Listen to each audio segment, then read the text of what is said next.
not others that just. Okay. What I do think is that your point about why, which was that the landowner is involved and is committed to the plan.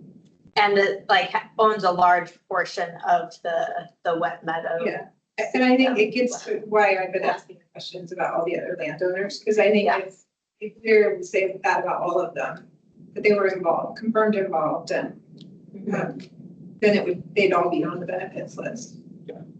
Yeah, and I know, I think one of the reasons I also think about it is just from some applications both last year and just outside of this grant, knowing that there are some parcels that are currently up for sale that may affect their abilities to like move forward with certain parts of it.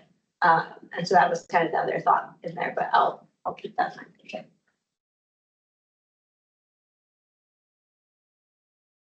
So this next one is also a landowner that is really invested in conservation mindset. This is Bull Run Creek stream restoration. This one is from Norton Ranch. It's an implementation project. This is also one that you guys saw last year that they revised their application and addressed some of the comments and concerns that we had once they asked for feedback after it closed. Cost is $487,000, and the HCP species is red band trout. There aren't any federally protected or endangered species listed on that in that stretch. The project would restore 0.3 miles of stream and a meadow type system. And it is part of a larger project to restore 1 mile of dredged mine stream. So this is another one where they broke it up into multiple phases to address the cost of the project. Benefits, the landowner is highly invested and provides really good match and has done a lot of background work to work on getting the project ready. And this is also really good core sage grouse habitat, and so it helps improve sage grouse and other wildlife habitat, which isn't an HCP species, but just shows larger ecosystem. Concerns, the engineered plans are not as specific as some that I've seen in the past when they're ready for implementation. So that was just something of note, and we gave it a ranking of high for this project. What stream is this on? This one is, I think it's Bull Run Creek, I think is the name of it. Where, what watershed? What was that? What watershed is it? Uh, I'm just trying to remember for a second. yeah, I can see if I can bring it up. yeah. It's probably like the crooked issue has. I mean, I can picture where it is on the landscape, but I can't tell you which watershed it's on, I'm sure. I gave kudos to the landowner on this one especially because this is almost an insurmountable thing to overcome when a whole valley bottom has been dredged side to side and the stream subs out. And so unbelievable that he's willing to do, he, she, whoever they are, that they're willing to take this on. So I gave him a lot of props for that. Yeah, and he's done a lot of test digs for like figuring out where the water table is Yeah. and just helping really make sure that this is getting designed and things like that. Managing grazing and things appropriately with the conservation focus. So And I'll add, the owner reached out to Andy last year to talk about the proposal from previous year and what they could do to improve it. And they were very interested. and they've had ODFW staff out as well. So I've seen this project site as well. They're very eager to be able to get some positive work done here. Yeah, I like the characterization, Chad, for your point. To this landowner highly invested, I think that's whether they're TNC or invested. Without them doing that, this stream stays like this for a century or more. It does not change. So The locations popping up, Sumner potentially, or Prairie City. so just some It's like the powder or something. Yeah, like what is it like? Yeah, that's good. Same. The Burns or the powder. Yeah, it's our Baker watershed district. That center is where all that mining was historically Yeah. too. So, Yeah. the dredge, yeah, yeah. Yeah, so it's that kind of area of the state. Well, and kudos to the applicant for working with AD and the FW Mhm. team to improve their application. Yeah, and I will say it was a big improvement. So I was happy to see that seemed to be a helpful conversation to have. Yeah, that's great.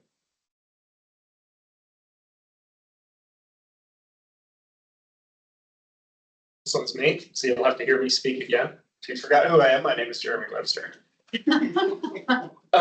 This one, you may or may not recall from last year, Cottonwood Creek Fish Habitat Restoration. This is put out by Lake County Umbrella Watershed Council. They do a ton of great work there in Lake County, down in the southern part of the state. This particular project last year came up because they came up short of construction costs, which I believe last year was around 150 grand. You can see this one's about 135, so I'm assuming cost came down a little bit. Nothing else has really changed. The idea here is to improve 1.5 miles of Cottonwood Creek. It's entirely on private land. And they're gonna improve this habitat by doing several things. One will be to replace a low water crossing that's currently being used over the ranch, both for farm and machinery, and also a cattle crossing, as I understand it. It's basically just a low water gravel crossing right now. They seek to decommission it, which of course will reduce turbidity. And they plan on putting in somewhere else in the same area, what do they call it, an art crossing instead, just to use for the, I think for cattle, definitely for farm machinery and stuff like that. Another thing it plans, another part of this restoration project is to realign the channel to reactivate meanders, which will of course stabilize the stream bank, kind of put a halt to channel incision, which is a big issue, especially out here on this side, that side of the state. Prevent lateral erosion and then create and improve pool habitat within this 1.5 mile reach. The other major part of this is to convert surface water irrigation to groundwater. So they've already worked successfully, from what I understand, with the landowner to install. I don't know the exact term, but solar cells to use for groundwater irrigation instead of surface water. One last thing to add, benefit wise, is that this is a priority barrier in the Goose Lake Fish Passage Plan. These are resident red band trout, of course. I don't think I mentioned that as the HCP species. Pretty much all red band for my stuff. But yeah, this is a pretty critical barrier within that region. Concerns, pretty much the same thing I have for a lot of these. It's just on private land. It's certainly going to uplift the species, red band trout. Public won't see any of it, although that being said, Lake County is very good with their outreach, the watershed council, I mean. So, I mean, hopefully it's kind of that same thing I talked about with the Upper Ochoco.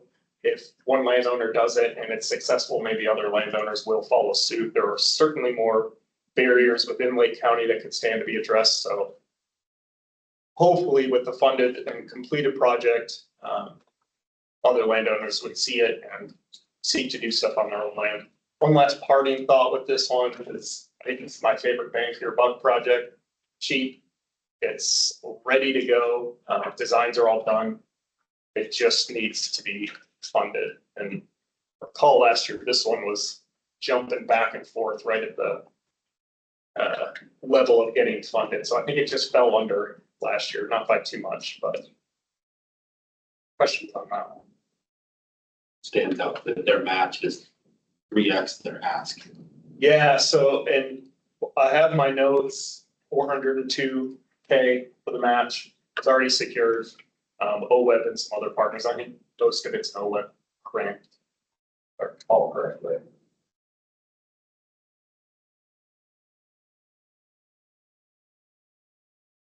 I will check back in with y'all later. All right, Eagle Creek Restoration Plan, this one's, Inwick LLC. This is a planning project, asking 143,500. Species impacted, bull trout, mountain whitefish, red band, and steelhead. And that's Middle Columbia, summer and winter steelhead. The project is to design restoration plan for 2 miles of the stream and to secure the permits needed for the permit. Benefits would be that the location of this project is at the mouth of Deschutes River, local tributary to the Deschutes. And so the restored area will be highly accessible to fish. It's not like it's high up in a watershed somewhere that they'd have to go through a lot of other things. It's, I don't know, in my fishy head, it seems like, oh, here's some good habitat. Let's just go up that direction. So, and then there's potential to restore flow at the mouth of Eagle Creek, is what the applicant was talking about with some of the restoration. That obviously is, unsure until things actually happen.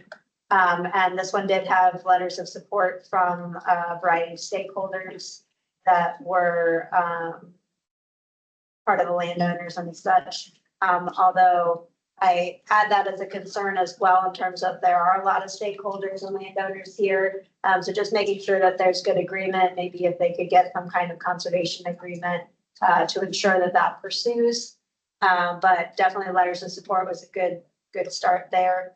And then the other note is ODFW staff doesn't believe that the project is likely to benefit bull trout, that one might have been a reach for the HCP species impacted.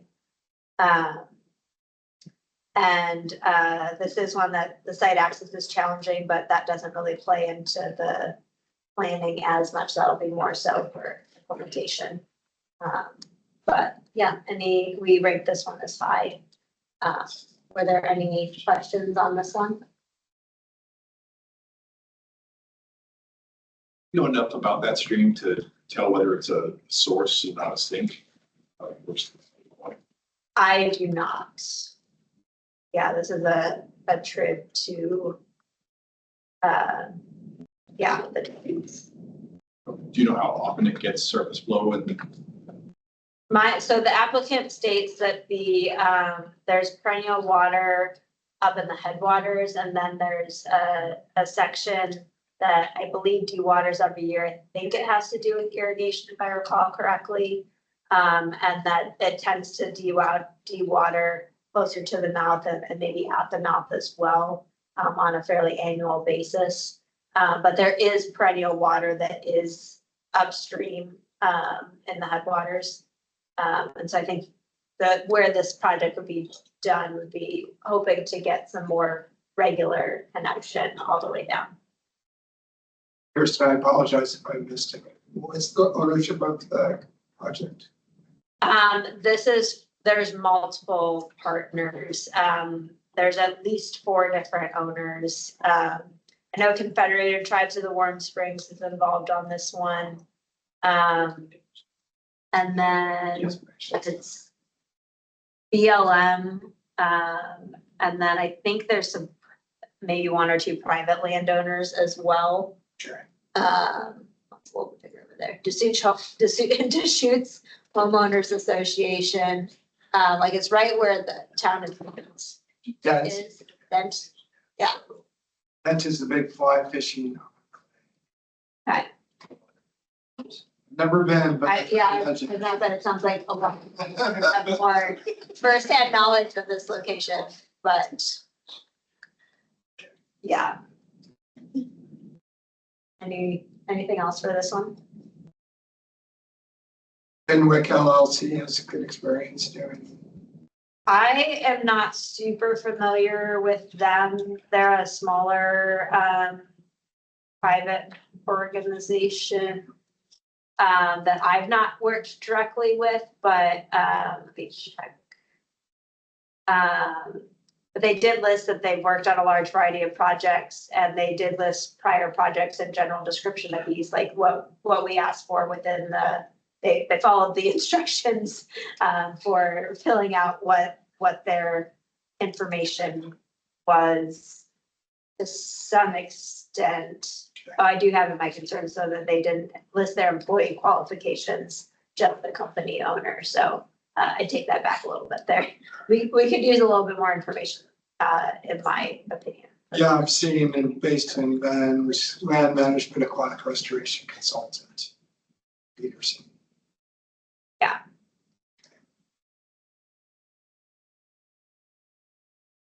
Anything else for that one?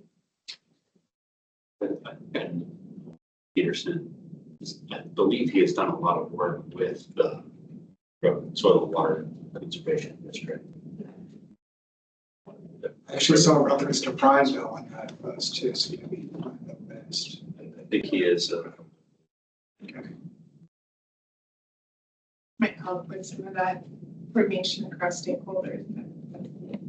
Yeah, and like, it seems like some of that talk has already definitely started, otherwise they wouldn't have gotten to this point. And like I said, there were several letters of support from the different groups of applicants. So, yeah, the main one is just I think the homeowners association is the big one, that owns a very small chunk, but it's like right at the mouth.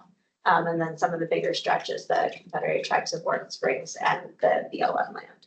It's kind of, The Warm Springs were thumbs up there. yeah, they've been an active project partner in terms of, with the trying to get the planning going on that as well. So, and they're listed, in terms of some of those action items, further down in the application. They did list the Confederated Tribes of Warm Springs and a few other partners in terms of like, they will be involved in doing like this component. So they do have them listed as an active member moving forward. Yeah, I've just pulled it up on the map. Creek comes out off the reservation into the shoots at down.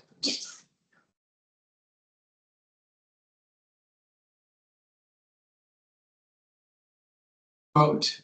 Yes, very. They talked about they'll need to barge equipment across. Yeah. To reach it, but again, it's planning departments. Okay, generation restoration revitalizing Haystack Creek. This is from the Wheeler Soil and Water Conservation District. This is both implementation and planning. Cost is just under 500,000 to benefit Steelhead, which are the Middle Columbia Steelhead. And so what this project would do is design and install 3 culvert replacements, some of which I think we're going to potentially be removing culvert as part of the replacement.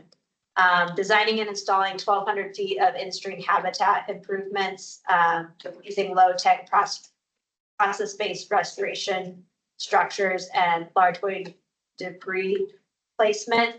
So doing more of that low-tech versus going in with the bulldozer and changing channels and stuff.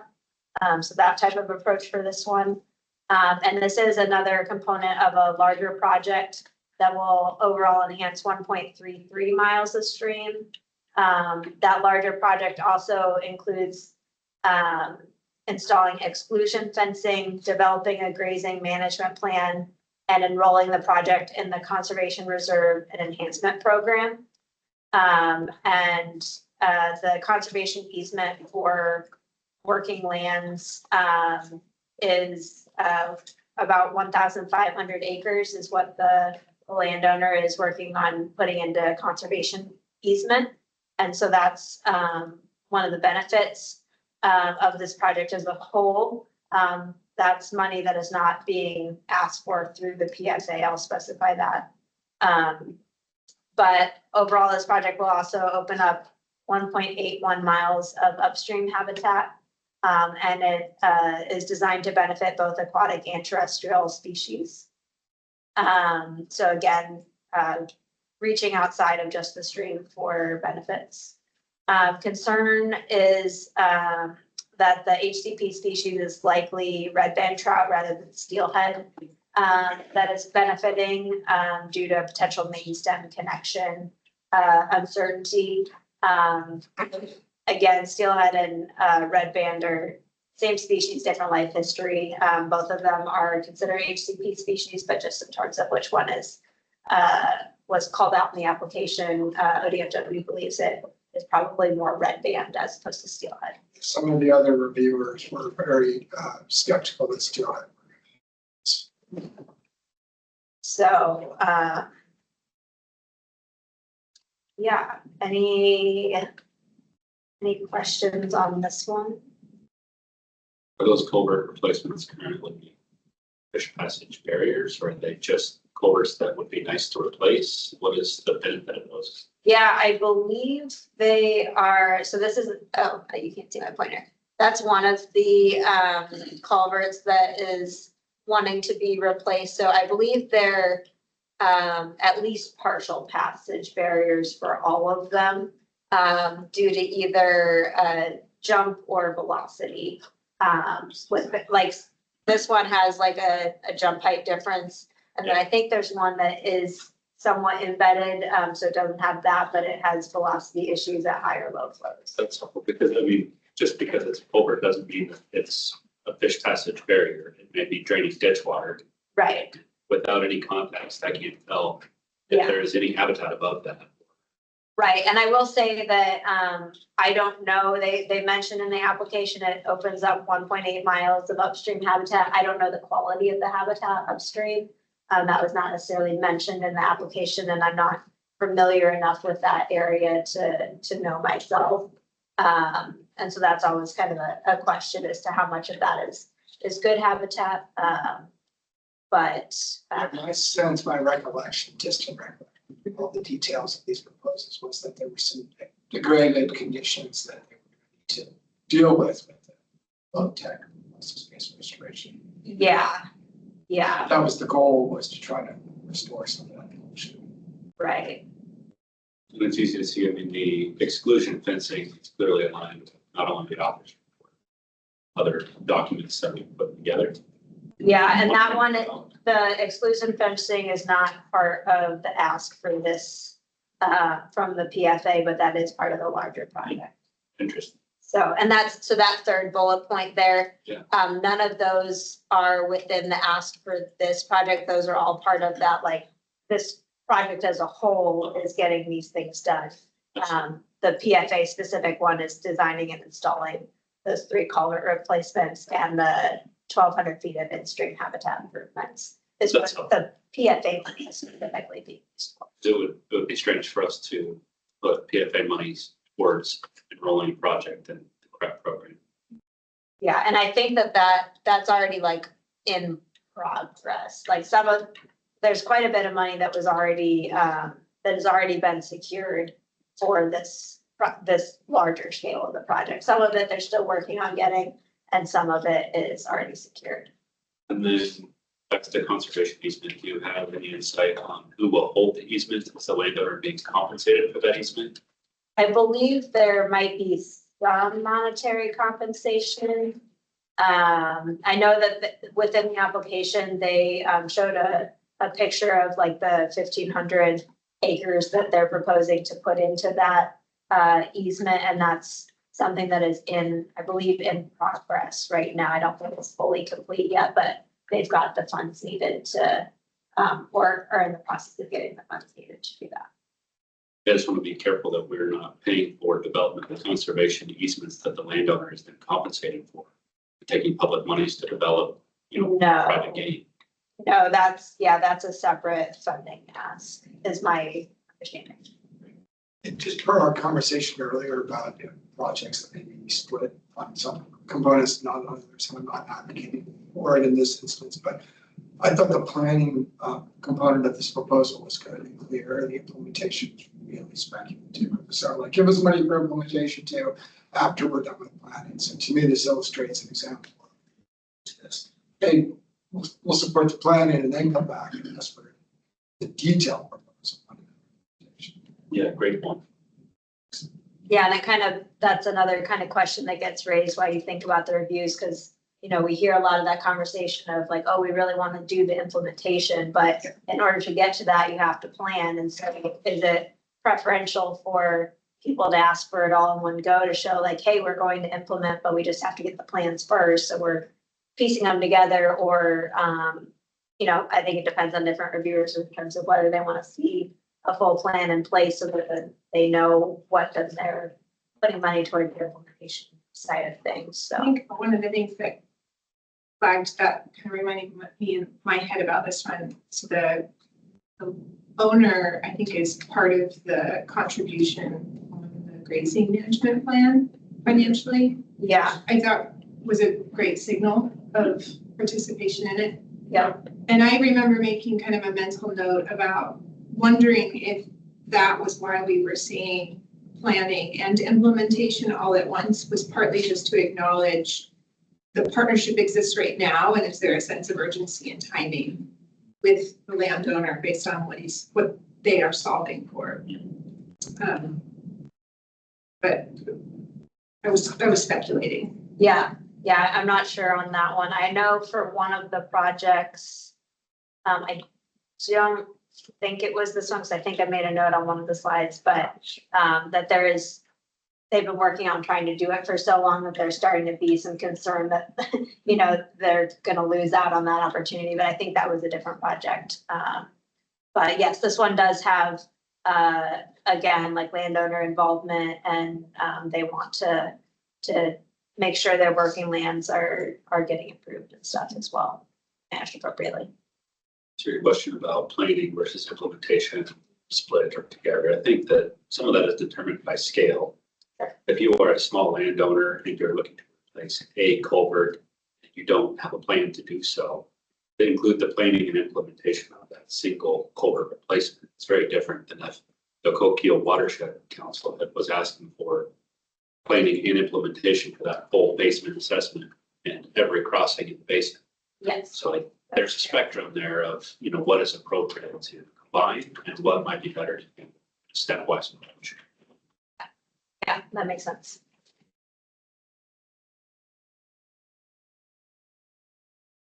Okay, next one is Robinson Creek Watershed Restoration Project. This one is, the applicant is the Oregon Natural Desert Association. Project type is implementation. Cost is about $493,000, benefiting the Middle Columbia Steelhead. This project would restore 5 miles of stream using that low-tech process-based restoration. So again, that low-tech approach. Benefits is that this is a large section of stream to be restored within the conservation area. 4 miles is a really nice stretch of reach. And the project was strategically chosen within the watershed. So they already looked at 13 miles of stream and then divided them into chunks to do different restoration efforts in terms of that kind of phased approach. And so by doing that, they didn't just like randomly choose things, like it was based out of a 13-mile assessment that's already been done. So that gave me better information about like, okay, these 4 miles were chosen strategically. And then the objectives were logical and focused on fish and habitat benefits in terms of their planning approach. Concerns were, again, that the HCP species is likely red band rather than steelhead. Again, another potential passage barrier downstream that could cause it to be primarily red band rather than steelhead. And that since it is an implementation ask, that they didn't submit any draft restoration plans with the application. Although I think it was 90% done at the time that the application was submitted, and it's since been completed, but we were not able to review that prior to this meeting. So, but you do have it, sorry, just. as of yesterday, but it's not applicable for review. I haven't looked at it, Okay. but it is complete. I know that, but not at the time of the grant session. Okay. So, yeah, any questions on this one? Is there a landowner on this one? Okay.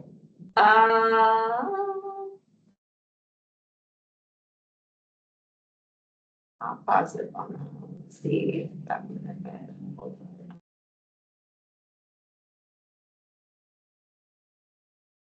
I think that I think a large part of it is in a conservation area.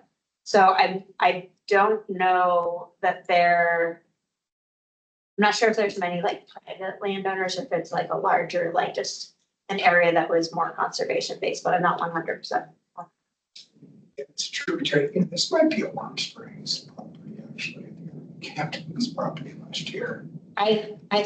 Yeah, this is, Because it flows into Pine Creek, right, and then down. Yeah. to the John Day. yeah, this is in the John Day Yeah. area, and I do believe that, And that's a camp. Sure, this is. Beautiful street. You're going up the street. It says tribal land. It does say. okay, yeah, so I think that was Warm Springs. I just couldn't remember if it was like the whole stretch or. It just said tribal, so it's like private or any like option. So yeah, I did a site visit in September on our bike trip. It's a nice creek. And it's, yeah, it sounds like steelhead presence, right? They're trying to get steelhead. Because Pine Creek Yeah. is steelhead, that's for sure. Yes, and this is a tributary to Pine Creek, Yes, so. this is just upstream of Twickenham.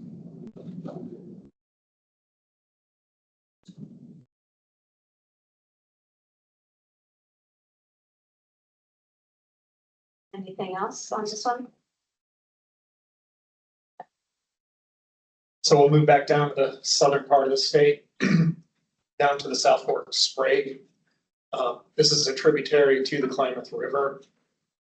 And this applicant is Trout Unlimited. They seek to improve passage at a few sites. Relatively expensive project at just over $1 million, which of course is about 1/10 of the entire funding cycle. HCP species are bull trout and red band trout, including federally listed bull trout.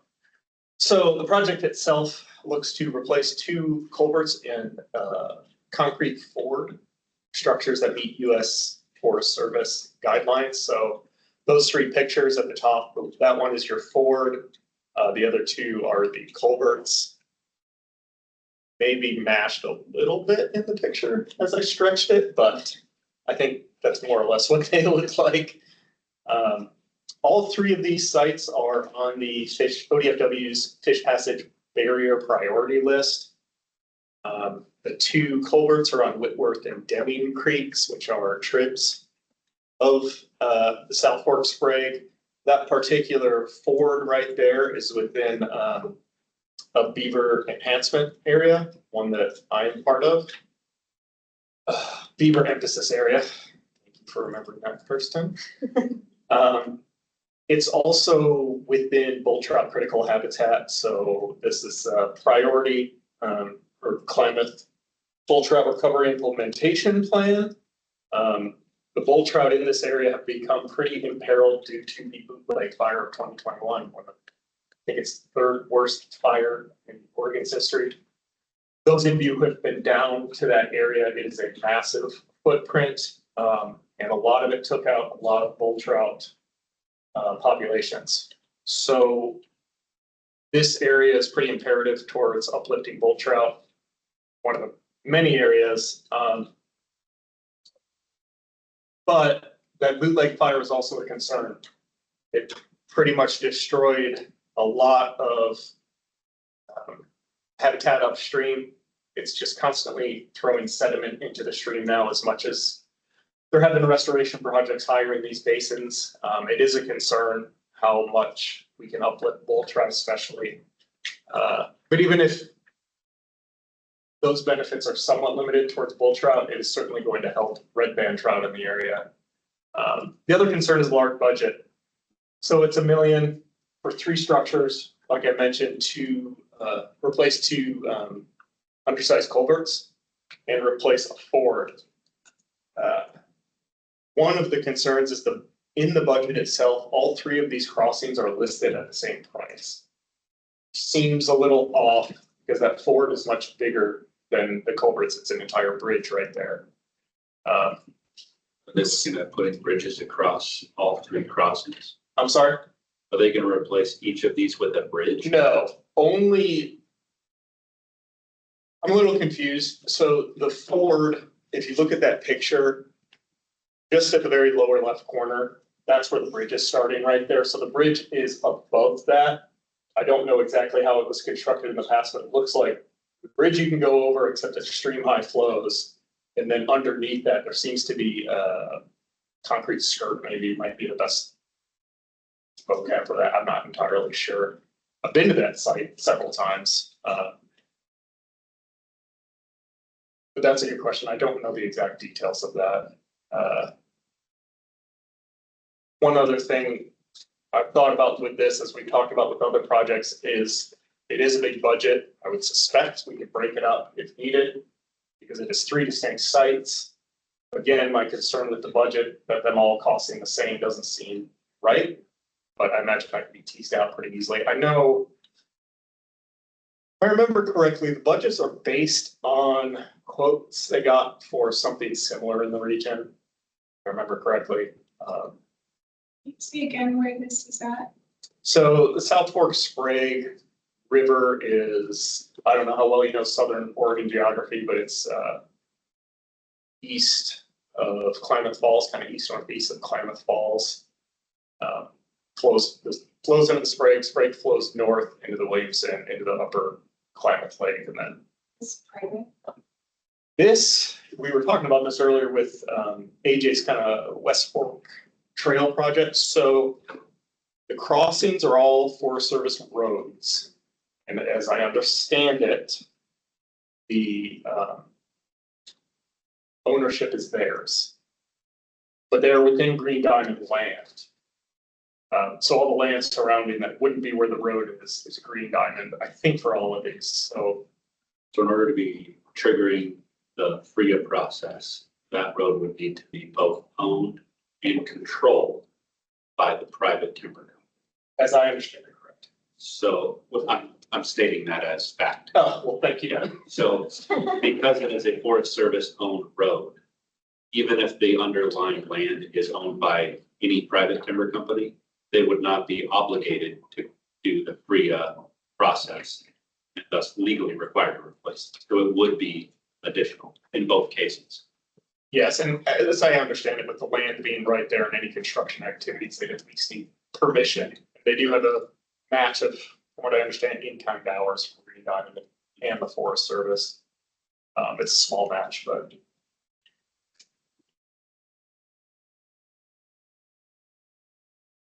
As I mentioned, but this ranked high, it's a priority ranking. Other questions? You have mileages that would be opened? And are they all linearly arranged? So is there a downstream most one, middle, upper?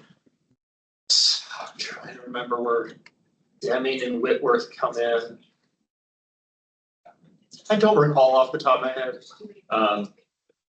They're all pretty close to each other. I can't remember. It comes up just upstream of the concrete ford, or if they both come in down. What's your other question? The other aspect of that? But just kind of thinking ahead towards partial funding, you know, it makes sense to do the uppermost one first. Yeah, and And so getting a feel for that. certainly, and sorry, I'm just running through their document real quick to see if I can find the answer to your question, but they don't have miles of stream habitat restored. Certainly something they probably could have done. Which in general, some issues I have with applicants were not answering prompts and things like that. So if you look through the part of that application, miles restored as it's just plain. So I think I could have benefited them to toss that in just for this question, but. Question for Mark Stern, given your climate knowledge, is this a range that steelhead could potentially be populated with dams out? Makes sense.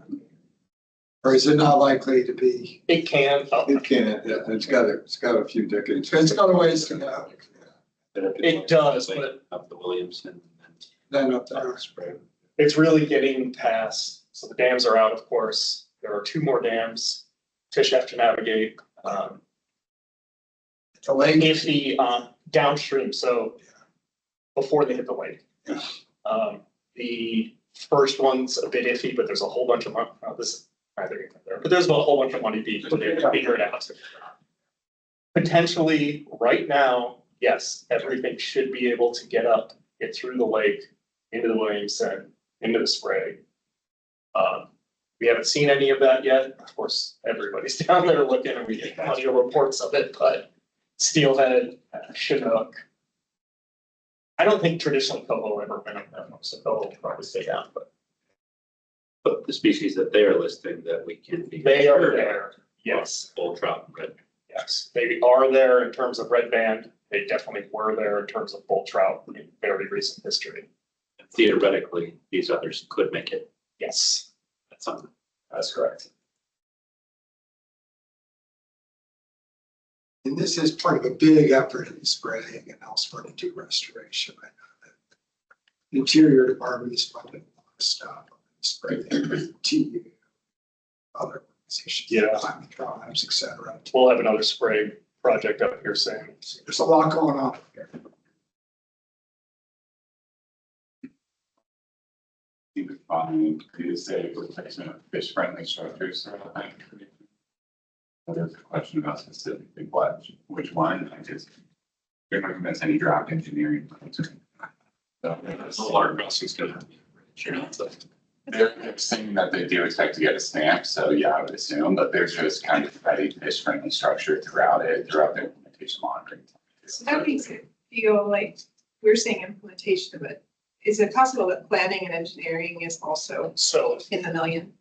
planning probably should have put in there, it is entire engineering designs for all sites Okay, so is included under that budget. it's true that planning slash everything. yes, it's 100%. It was,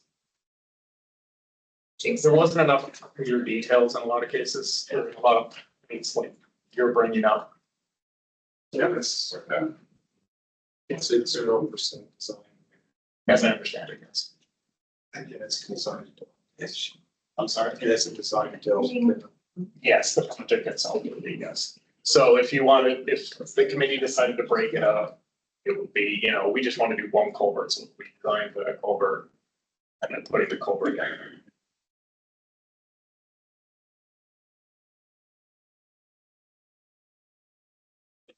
install structures in the milestones, but. I would hope so.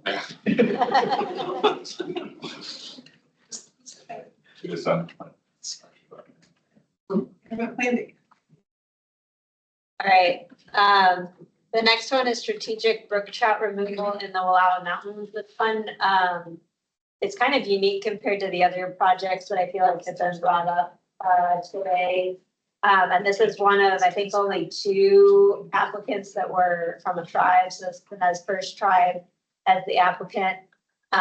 This is an implementation, planning, and research and monitoring project, asking for, $494,000 or so. The HCP species to be benefited, bull trout, Chinook, red band, and steelhead. Those being Snake River, spring, summer, Chinook, and Snake River steelhead. So this is a multi-part project. Firstly, they'd be working on mechanically removing brook trout with other partner agencies using e-fishing, electrofishing, and gill netting.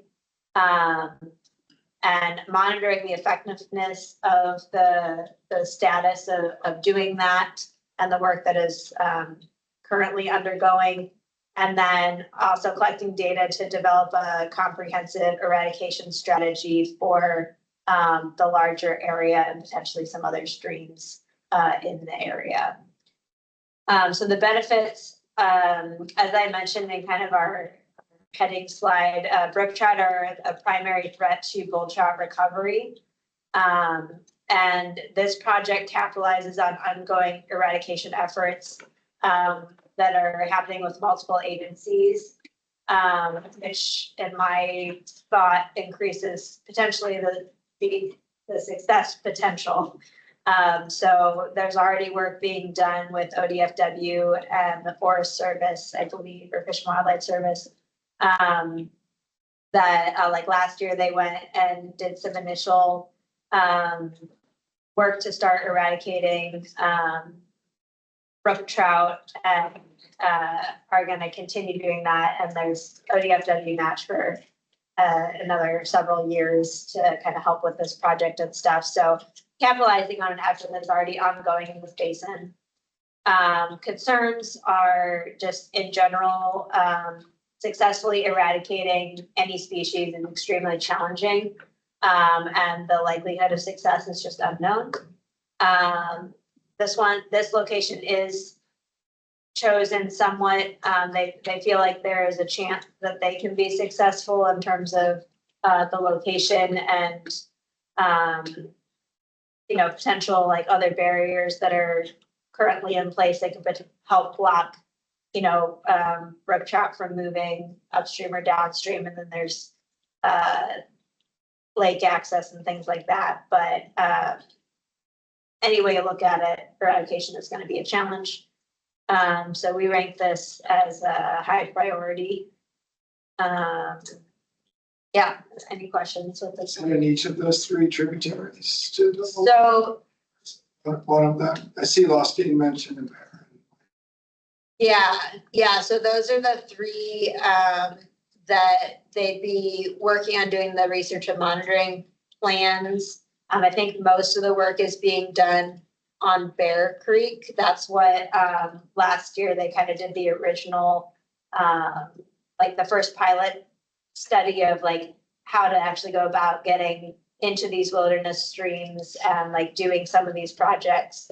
And so they did like a lower effort this past year, kind of like proof of concept and just figuring out some things. And then they're going to continue doing that the next couple of years. And I think that, and Nez Perce Tribe was a part of that effort last year, head by ODFW.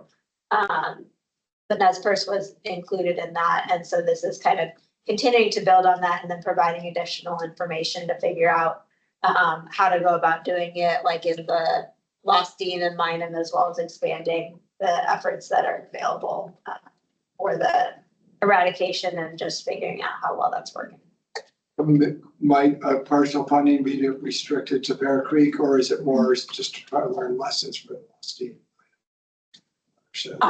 I don't think that they were actively talking about eradicating. I don't know how clear it was in the application in terms of which streams would be eradicated. And at first I kind of flagged that as a concern, but then I was thinking, well, they're asking for money for planning and research and monitoring. So it makes sense that they don't have all their ducks in a row yet for how exactly like things will fall in place. I can't recall if they had specific sites in those other two watersheds apart from Bear Creek. Give a sense of how they can gill net the brook trout but not impact the native fish. So it's the gill netting is just happening in Bear Lake. And I feel like that they might only have gotten brook trout in that lake, if I recall correctly. I think it was at one point stocked, like, or like someone put brook trout in it for like a fishery and before we like, learned more things. So yeah, that was part of what they did is they left the gill net in over winter, and then retrieved it and like had like, yeah, because they have to hike into that site in order to do that. And then electrofishing would be primarily for the stream sections. But I believe gill netting is in the lake only.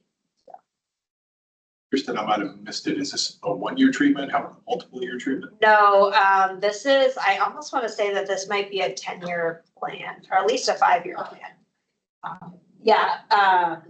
I think there is at least like a letter of support for ODFW for like a 5-year commitment. And then I think I recall them saying that after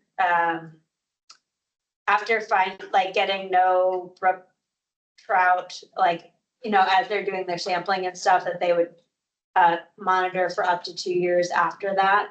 And I kind of, in my review, recommended that, sometimes you miss things, like, so wanting to, go towards the longer side of that versus shorter. But yeah, I believe that they at least have a plan that goes through 2030. So yeah, I think 5 years is probably about right. Whatever. Yeah. Yeah, it's 5 years, and then you have a 2-year post plan, like you're saying. And I think their verbiage was up to 2 years. Yeah, up to 2 years. So.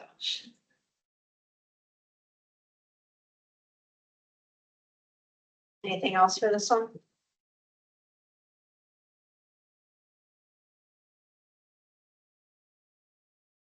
The next project up is down in Lake County. So southeast portion of the state somewhat. Upper Deep Creek Low Tech Process Based Restoration, LTPBR. Stumbled over that the entire time. It won't be the first time you hear it. This is applicant is Pheasants Forever. It's an implementation and planning project at the cost of just under $250,000. Seeking uplift red band trout again. That's all that's in that region, out of Lake County. The project is seeking to use LTPBR on a 3-mile stretch of Deep Creek to improve the functionality of the riparian and mesic areas of the basin. Side note, this is by far the most well-written proposal I've received in 2 years. And I will say, if anyone in the public is listening, they did reach out to me beforehand to ask, how best to put a application together. So we do appreciate that. I think it does help applicants. Anyways, so they're going to use LTPBR to improve water quality, quantity, and flow. Trying to use it to mimic beaver dams and at the same time promote beaver colonization. This is a very arid part of the state. Not a lot of riparian vegetation, mostly upland juniper type habitat in that area. More benefits, these LTPBRs will trap sediment, create summer refugia, restore the degraded stream by increasing floodplain connectivity. Like some of the other projects kind of do its best to arrest channel incision, which can be an issue here. It has a favorable budget. It's another one in my head that's good bang for your buck. It's also being completed in parallel with some NRCS funded projects for upland stuff like juniper thinning, riparian fencing, and native grass seedings in this particular part of Deep Creek. Like a lot of the work down in this region, it's entirely on private land, so it's sometimes hard to show uplift to the public, which is often beneficial in these cases. Nobody can go on the land to fish or anything, but it does benefit everything downstream also. On this beaver thing, is there no beaver presence in the system? I don't know off the top of my head. I can't recall if they talk about it in the application itself. As you're describing it, it sounds like there's not a whole lot of things for the beavers to eat. Yeah, from what I understand, that might be true. Is there a planting component of this project? Not this, but like I said, these projects in parallel NRCS funded does involve, so it's native grass seedings, juniper thinning. I don't recall anything about actually planting willows or something like that. Okay. And then as far as occurring exclusively on private land, I think although you don't get as much exposure to the public of the work, I don't think that necessarily hurts an application. As far as an uplift, I think it still does have the intended outcomes. It just doesn't have that co-benefit of increasing public awareness, which I think is fine. I don't think that. I totally agree. Sometimes you work hard to just put something under that concern, so. Yeah, right. And it's just to be clear to all of you, it is okay if you don't have concerns. Sure. So if you're going through all kinds of gyrations to try to figure out what the problem is, Yeah. it may be the case that there is no problem. And that's totally, It's true. Just for. It does work in my head. There's a couple reasons, you know, why it didn't receive critical priority. Although I think in this case, it's mostly just, not just that it's on private land, it's where it's located. Like we talked about with the deeper recruitment and that kind of thing. Do you have a question? Yeah, I think Deep Creek has a falls, so is it Yeah. upstream of the falls? Yes, I believe this is, so it would be impacting resident red bands. You're talking about those big falls right on 140 that you can see, yeah. I know the Lake County ODFW biologist, who I do know somewhat well, fish biologist, has given a stamp of approval on this one. I think, I don't know if this is the match, but I think he even has hours, or it may be part of his regular monitoring somewhere in that region that he does fish monitoring work every year, just to see what's still around and what's there. But I'm pretty sure he threw in a letter of support for this one too. Yeah. Other questions? Is your sense the lack of beaver food might be a management issue, that different grazing regime or something could? I think it's more of a historical issue that this whole area was grazed down bare bones, and where do you get willows and things like that when they're all kind of eradicated? That's my understanding. Or beavers do use what they can find, though. They do. Sometimes they'll make dams out of rocks or grasses or things like that. It's not always what we think of as traditional dam building or forage material. I'm not saying that that's a great location, you know, I don't know anything about that location, and that's not saying that they wouldn't prefer other things, but just pointing out that, like, there doesn't always have to be willows for beaver to be able to occupy a space. Sure. And not just for the dam, but for their own ability to live right here. Yeah, they're foraging and stuff, yeah.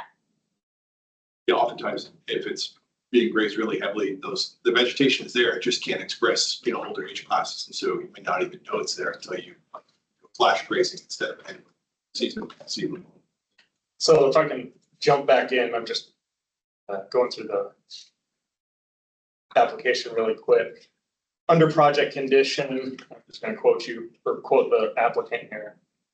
Areas of Upper Deep Creek are home to abundant willow, few aspen stands, and evidence of resident beaver on the western stretch of the property. So there you go. And then also just the way that you're answering the question about the falls, and there's been other examples throughout the day, but I think it just makes the case for having all of you in the areas that you are, instead of in Salem, and then reviewing these the way that we do. From our place, you are intimately involved with your projects in each region. It really brings a lot to the conversation. So I just think that that's a wonderful thing to have you all kind of place-based and more intimately involved in projects in your area. It's been great.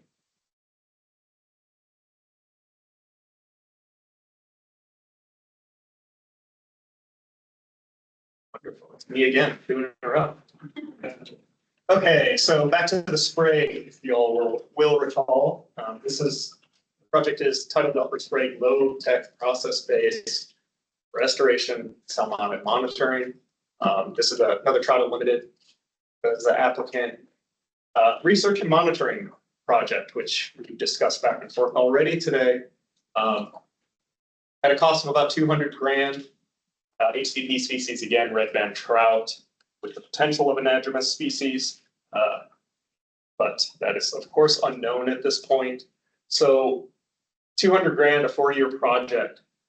The idea here is to assess the success of LTPPR on native and non-native trout. So the big non-native here will be brook trout, of course, as Kirsten had talked about. This is they're a pretty big species on that side of the state. So they want to assess the success of these LTPBRs. We're putting them on the landscape. Are they going to benefit these red band trout, or are we just going to get thousands of brook trout somewhere we didn't really want them before?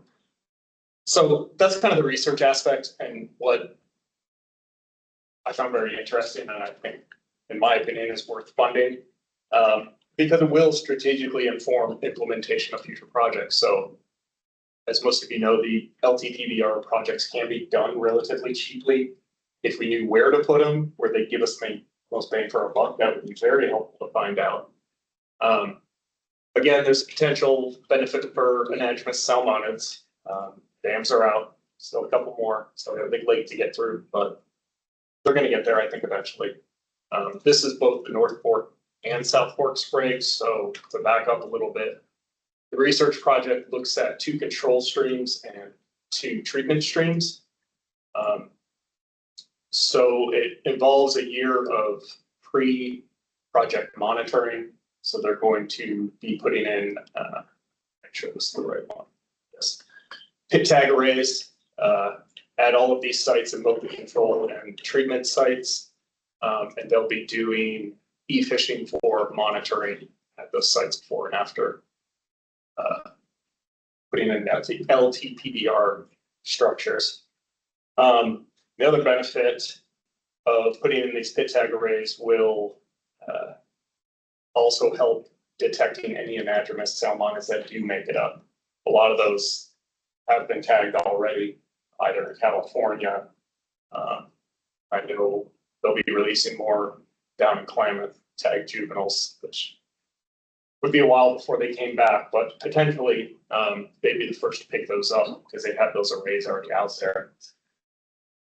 And again, the biggest benefit, it just addresses the efficacy of these LTPBR projects. Do they work? And they point out this research project is just kind of for the upper Klamath.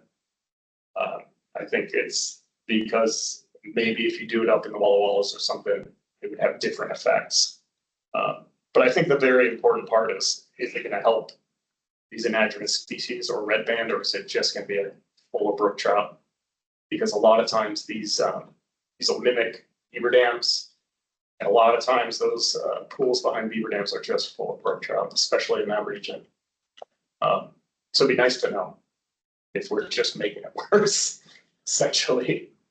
Yeah, I concur with what Jeremy says, because I'm seeing this in my, because it's the flavor of the day. For sure. Everybody's doing LTV all over the place. And maybe it's not our responsibility to evaluate the efficacy of it, but I'm glad someone's at least asking the question. Agreed, and there's going to be a healthy debate. I have after this about whether funding for research and monitoring is priority or not. I personally think this is a great project, a great research and monitoring project. Maybe you can get funded somewhere else. I have no idea. It does bring me to my concern. The one I did have, and it was a concern, I didn't just throw it in there to have a concern. They weren't very clear on the data analysis. So they have their control, they have their treatment, but there wasn't a lot of detail in there. And I feel it's a research project. They do mention they do plan on getting a peer reviewed manuscript. So assuming they're going that far, they must have some good idea of how they plan on analyzing this data. I mean, it could simply be 20 brook trout before, 700 after, I don't know. Yeah, this wasn't one that I reviewed, but it's generating all kinds of questions about, okay, it says it's a research project. Is this being proposed by TU science team like Helen Devil out of Boise, or is this more of a local homegrown thing? How many replicants of treatment and control? I mean, so I think I'd love to go into here. Yeah. But Probably it's what I understand to be a local thing. So in that, do you make private land? No, so this is back into the spray. So this, I have to look through the actual application. It's not listed as private. So it's not, It is. then it's gonna be Green Diamond almost certainly. I have to look through to see where their exact sites are. Jeremy, I agree with you. I think it's really neat to have an efficacy project here, because one of the things I wonder on all the projects we've done is like, nobody really talks about, well, how are we going to assess the benefit to the fish, which is ultimately the goal. So I think this was good in that sense. I was surprised like you, they're only referenced, our proposals are pretty long, that they all. The only reference to it was like an ODF and W's research paper in 2016. They were going to use those methods, which they may be great methods, but I was sort of surprised out of whatever it is, 8 or 10 pages of narrative. They didn't say anything other than. The other one that was a little curious was one of their control sites is Drew's Creek, which flows down into the Goose Lake drainage. Yep. And the other ones are in Sprague, which, It's hard to call that a control. Yeah, that's right. but at least you got to explain why you think it's so. Observations. To address that private land question, part of it's on the upper north fork of Sprague, so I'm guessing that's going to be. Could be conservancy land, actually, that's the site, yeah, I think it's all green, most likely. They own a lot of land in that area. Although this is a good research question. Maybe it's not the best design if it's unclear on how the data will be analyzed. It doesn't seem to have a policy nexus with forest practices, so that would mean it's probably not going to end up in the adaptive management policy committee. But then we as a committee have to decide, is this more beneficial or provide more uplift than say the Coffee Creek fish passage project, the Cottonwood Creek habitat restoration project, the fish passage and screening in the upper Ochoco, because those are all the same $200,000 project that are in implementation. So those are things as we look at tomorrow that we need to think about as a committee. What do we believe is more in line with? Y'all brought up earlier with the research. With these research projects is whether or not there is a restoration component. There is in this case, of course, because they'll be putting in LTPBRs to. Another justification why this one is maybe a little different than the other research projects we saw. There's a research component, there's not a policy component. Yeah, it's a good question. Yeah, I mean, regardless of whether we do it or not, I hope somebody does this project in the future, Yeah. whether here or somewhere else. Let's say that's true of most of the research questions that I saw. They're interesting questions and worth pursuing. It's just, does it align with what we are to be funding? Yeah, luckily, that's y'all. Just want to be clear that if it's not funded, it doesn't mean that it's not a valuable research question and worth pursuing. Agreed. Last one. Yeah. it's- So that's I will, yeah. So that's our last of the high or critical rankings. I'll try to buzz through these. Take 5 of them, anyways. I'll try to buzz through these pretty quick anyways. One was improving riparian habitat through virtual fence at about 175 grand. Applicant was Sustainable Northwest. It was a 4-year project seeking to uplift red band and steelhead. Issues here were, there wasn't a whole lot of detail on how a virtual fence is going to work. Yeah, I understand how it works, but there could have been a lot more detail. I didn't, and as I was reading, I was like, what the hell is this? Okay, I'm glad to hear that. We had another I was review. like, oh, this is like for dogs, for cows, you put a shock collar. We had another reviewer kind of thought the same thing, a little too vague on details. Yeah, Yes. Wow. literally, you send them a signal once and then they go back in, you shock them. I was like, okay. This is. You have to train them. There is some more that goes into it. And it's not like a brand new design, but it still is like not always. Super interesting. It's, yeah, I don't know if it's the There's same, some other but I saw a things. presentation of this concept and administration. yeah, I think there has to be visibility. There's multiple groups doing it, yeah. Get it to work, it would save a lot of labor and time. Well, and I hate fencing out. Yeah, no, it does work in some cases. There's still more research to be done and it still might have some cost limitations in terms of, you know, what makes the most sense. And I've seen research where it talks about like if there's a mom and calf or like, you know, that can cause issues in terms of how well they respond and venture out and that kind of thing. So that, and it has to be like visually, like the towers have to be set up so that there's like visual, like ability to, like there are some limitations in terms of like if it's confined or canyon, like in terms of where it works. So, yeah. where they would even get this thing, though, right? There's probably places where they'd be at. Yeah, there's some places like on the landscape that it wouldn't necessarily be appropriate with today's technology. Even 4-string barbed wire doesn't always deter cows. Right. If they really want to get somewhere, they're gonna go. They're gonna do it. Another medium ranking is restoring native trout habitat on Hunter Creek with BDA's PALs, native plants. This was a project that was brought last year also.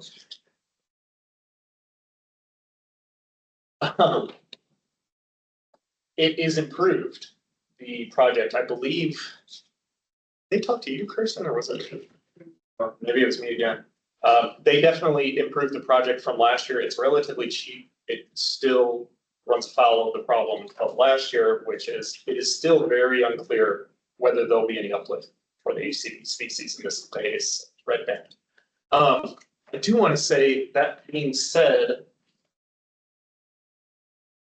reality is it won't uplift, probably won't uplift the species, but these projects are necessary first steps to restoring a creek like this. It is kind of out there in the middle of by itself, and maybe this particular project won't do a whole lot, but that project has to be done at some point for a place like this.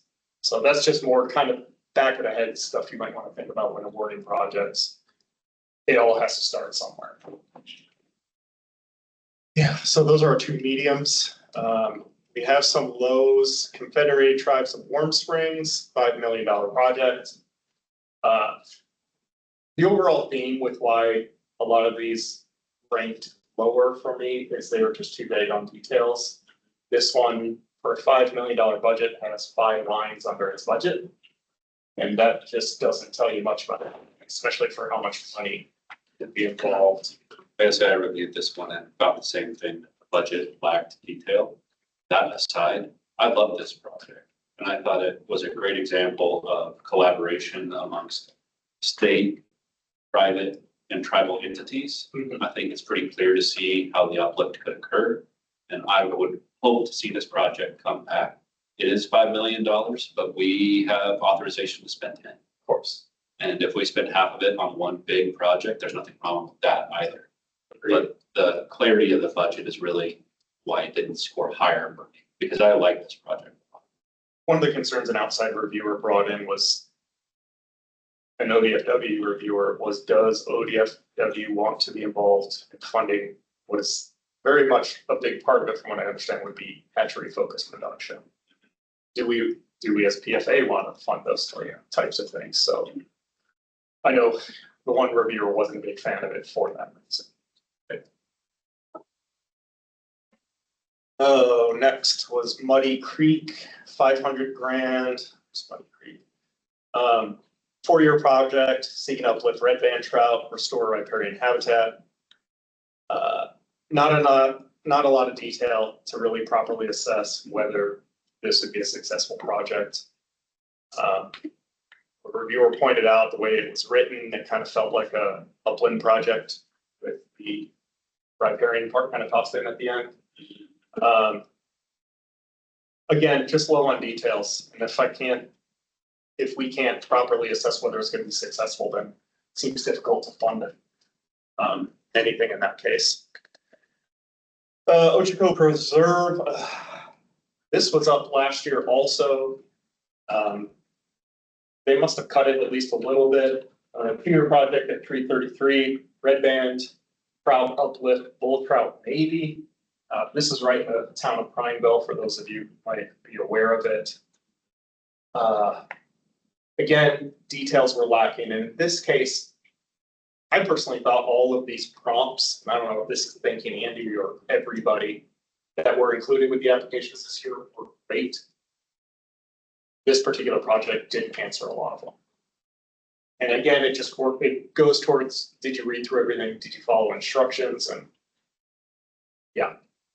So that's why it ranked low for me. The Shaw Creek Fish Passage Barrier Culverts technical assistance for about 94,000. That's a planning project. It's it's a good project. It would restore a large amount of habitat access, 6 miles upstream of that. But it wasn't clear as to whether that in-stream habitat, there were just a lot of uncertainties within the project application itself as to whether the in-stream habitat work would be part of that project design, or if it would just be the crossing repair replacement. This application also suffered from a lot of typos that distracted from the readability of the project, and felt like it would have scored higher for me if there were fewer typos, if they fully answered all the prompts, and if they more clearly related this project to the PFA grant specifically. And so right now it kind of as rushed and incomplete, and so I wasn't able to rank it higher for some of those reasons. It also sort of made reference to there was a previous planning effort that didn't work, but they didn't describe why it didn't work, or how this effort was going to make it work. Yeah, and I think we have a not ready for funding project. that one's Seek River Runner. Yeah, $6,000, cheap, but basic idea was to run the Snake River on a raft, veterans, educate them on the environment in that area, but no details, but more or less. It's just not like relevant to this program. I think it's not relevant, but if you are going to try and make it relevant, you need some details as to what you're gonna do, so. I felt so bad, like. Yeah. That is it for our region. I think on behalf of Chris and I, thank you for lasting this long and hopefully keeping the brains going this late in the day. Coming up for you guys. We do like being here. We do like presenting these projects. I know Kirsten does especially. So. Yeah. Thanks. Yeah, thank you so much. Okay. With that, we can open up a bit of committee discussion. We've got it scheduled at 5:30 to 6 for about 15 minutes ahead of time. We can also talk a little bit about what tomorrow morning is going to look like. So maybe we want to spend about 15 minutes just looking at which projects have risen above the funding line for us. That feel like the right use of time for folks here. Or maybe some that are above it now that perhaps. Yeah. So I guess for me, I saw Patterson Creek as the number 3 project. And that is almost $1 million project.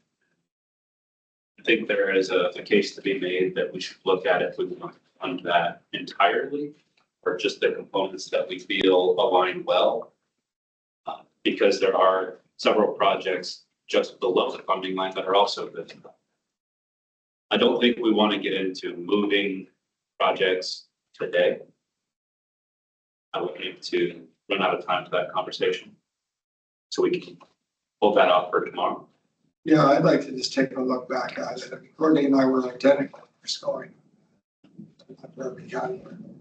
And yeah, you all gave some good reasons as to why it's not a bad project. So. There's others like the East Fork Irrigation District screen that Scott and I had very similar scores on, but we both had the understanding that the fish screen was currently working and didn't have that understanding that there's hundreds, if not 1,000 fish that need to be salvaged annually from the infrastructure. So that would change, I perceive that project. Another one that I would flag for just further scrutiny is the well restoration project. I mean, well restoration is near and dear to my heart. I appreciate, AJ, the just even getting trust established in the community, but to get to significant hydrologic improvement through irrigation efficiency is going to take I think it's like roughly I think it was tens of millions of dollars to get to what the Illinois River and the East Fork of the Wheel we have very low flow pieces. Because that right now, that one's ranked well, it's happening. I'm not necessarily saying I'm against it, I'm just saying it's right with consideration.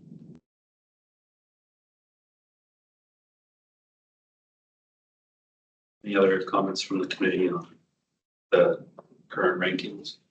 Any projects that you see below the funding line that are near and dear to your heart that you'd like to have some discussion around, or any that are above the funding line after today's discussion are giving you pause? We can flag those and look at them this evening. Come back ready to discuss tomorrow. I don't know if I'd say it's near and dear to my heart, but the Elk Rock one in the Willamette really strikes me as an opportunity to do restoration in that kind of habitat type and a stretch of the river that's mostly a seawall. So That one stood out to me as well. As reflected. I think also is somebody, I worked on the east side for a long time and I took a lot of sometimes people would say, well, you want to do riparian restoration in the spring, fence our cattle, or in fun, they'd say all that. What have you done in Portland lately? Yeah, Yeah, that's right. So, and I think it also had a component of public access and sort of education and interpretation, because it's very accessible. So anyway, again, I wouldn't say it's near and dear to my heart, but I like the geography. Well, and that's a really good point, because there is only one other project from Region 4. I guess there's two that are above our current funding. Tub Creek and then the reroute and restore Hill Creek at the Bald Knob Mill site in Crestwell. And, projects in the Willamette, we didn't have a lot of them in the last cycle. We certainly didn't have any in the area. So, to your point, I think that is helpful if we are going to talk about the co-benefit of public awareness.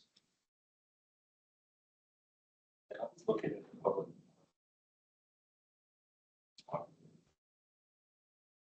Signage included.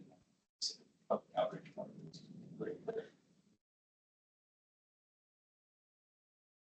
I also flagged that the Lower Davis Creek Passage was 13th. Which one's that? This is the Lower Davis Creek Fish Passage Wetland Restoration Project. It's 13th. Based on Brian Courtney review, it was low priority for the department's estimate for that. Which one was that? I'm sorry. can you- Lower Davis, Lower Davis. and that is in the Rank number Region 1. 13 right now. Yeah, by us. Yeah, That was it. and then I agree with Chad on Patterson Creek. I would love to take a second look at that. It ranked number 3, but maybe, and it's expensive, maybe we don't. We can take another look at it. Conversely, Lower Davis is not asking for much money. Only 165 a month. But again, I think it's good for us. The agency review says low priority. We should take a look at. The Lower Davis, that's the one to me that seemed like it had the most benefit to amphibians. That's why I liked it. Or Lower Davis, that was a pretty expansive wetland area that was going to be opened up. Is that right? Yes, I think, that was in Sand Lake area. Oh, okay. The Class Connect one is the, Hunter's Creek one. But for Lower Davis, that also has a wetland aspect to it. That's, a design project only. Right. And some of the amphibian, it's unknown, I think, what is kind of in that area. Okay. Where the others were, it was more clear where the benefit was. Hunter, so I can't remember if they listed amphibians within that one or not, but that one is doing some wetland restoration. The landowners, they're actually doing kind of their own amphibian surveys. They're super interested in keeping that wetland area. And that one's also doing some beaver dam analog placement, and there is historical and current. Yeah. It's great. We talked about the Coquille Basin assessment and AJ, maybe a question for you. Part of me is like, you offered up, it could be done in chunks, but there's this other part of me said that what are the pros and cons? Sometimes if you want to have an annual physical, you want the whole physical, so then you can, rather than feel like you piecemeal things, so. Yeah, and I've talked to the applicant about that. It would be most efficient, to have it all done at once. You have one crew that's trained. They're gonna be faster, be able to get it done probably at a higher quality. Whereas if it gets broken up, you're likely training new crews several times. And who knows if you get funding again for it. I mean, Jared, on that one, it would be really helpful for us to understand the percentage of public versus private land on that. Because given the location just south of North Bend there, it seems like there is a private land component where that forest road inventory and assessment is currently required by law. Yeah, if I remember right from the application, it was not covering any of the roads that would be under FRIA. Okay, so although the footprint would be overlaid with roads that would be covered under FRIA, the work would be exclusive to those that are not. Yep, and I'll double check that. That'd be helpful. Kind of just plugging in a couple more that ODFW said were critical priority. She just Coffee Creek is what we were talking about, 200,000. Upper Ochico Creek, I think Jeremy, whatever, said. Upper Ochico was the one that dewaters, is that right? Yeah, I mean, The two along my mechanics on it. Yeah, a couple of barriers in the screen. Yeah, Then the Little Creek Buffalo Flats restoration.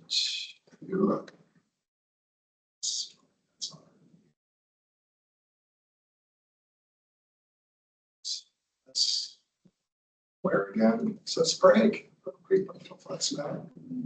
No, that's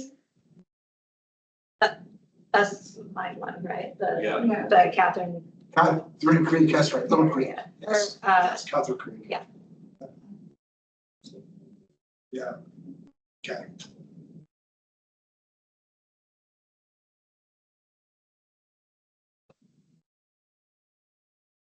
so maybe we should all be looking at those this evening, tomorrow morning. Develop your thoughts. Then we'll be ready to discuss this. Yeah, and I think that hasty table, the comparison table was really helpful, but, because that's partly what I want to spend a little time. I think also we had some conversation about implementation versus planning, research, and monitoring, and I think we all can see that an inclination towards implementation, but I think at the same time, if we had those categories of encourage people to apply for those types of projects, I think we should take them on their merits. It feels a little unfair to say, well, we like implementation projects better.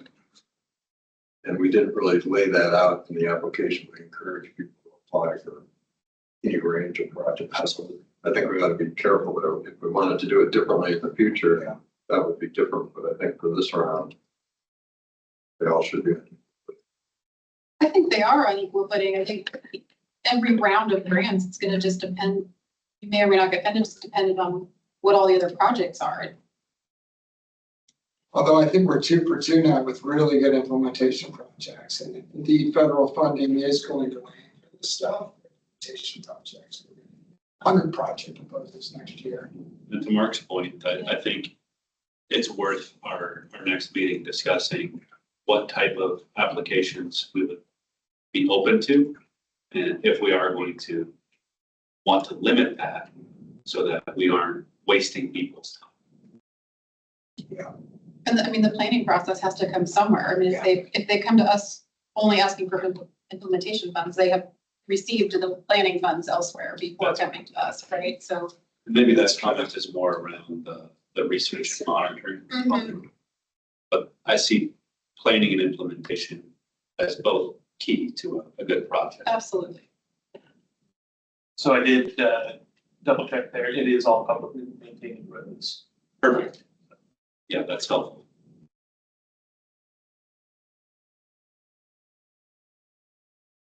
We all comfortable with that level of discussion? Anything else to add? I think we can adjourn that one.